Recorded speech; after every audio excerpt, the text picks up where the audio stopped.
In this video, I'll be showing you how to fix not receiving mail notifications on iPhone. It's a very simple method, so if you find this video helpful, be sure to drop a like and subscribe. Now, mail notification issues are often tied to the fetch versus push logic or the new Apple Intelligence categorization, which might be silently filling your emails into background folders. So most people stop receiving alerts because their account is set to manual, meaning the phone only looks for mail when the app is open. So what you want to do is go over to your settings application, scroll down all the way to the bottom for apps, and then go ahead and scroll down and find your mail app, which is obviously going to be on M since all of this is alphabetized anyway.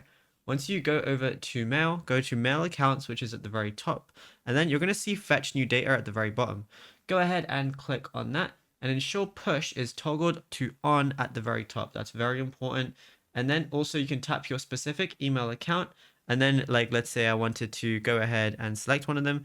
You want to make sure it's on push or fetch on whichever email you're looking at, and then you'll be good to go. Now, if you found this video helpful, be sure to drop a like and subscribe, and also be sure to check out all our other tutorials that we've been posting on the channel as well, because there is a lot to go through, and you might find something you didn't know about yet.